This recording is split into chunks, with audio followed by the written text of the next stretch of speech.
I'm going to use David as the example of the master, but I think you work this way when you're in your flow. I think I work this way when I'm in my flow. I think this is what what we try to impart to our students as well.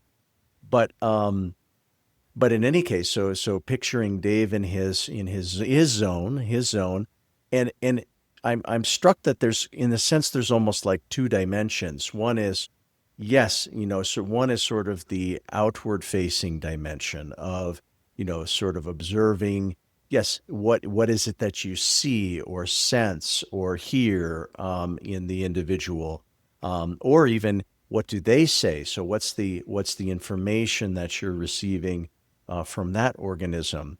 Um, and then the other dimension being, and what's arising or happening within you at the level of thought, at the level of sensation, at the level of impulse. Um, and what I when I work with students, I was working with a student today, and I see them early in their journey in facilitation. And what I sometimes observe is that they start to see things, so they are asking good questions, and so they're present, they're curious, they sometimes notice things I would never notice, and I think, wow, what an amazing what a cool detail that person saw or felt. But the difference is that I think it takes time, at least for my own students, it takes time for them to not only sense, but also trust whatever's arising from within them. Because what I sometimes see is, sometimes as soon as I say, okay, well, here's the kind of thing I might have asked or suggested, or I give, I'll tell you what my own impulse would be. X, Y. This is what I would want to.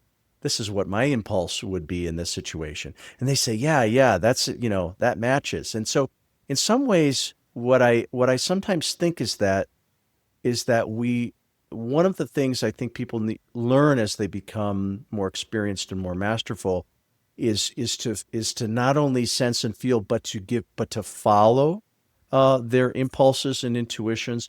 And that's what I've really seen in Dave.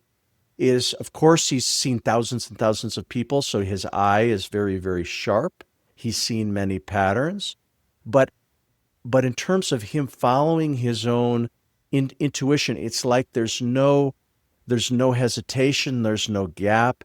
There's an immediacy to it, and so that's something that I've sort of have felt. So I don't know. I guess I'm just thinking about this, what goes into this organism to organism interaction that comes up.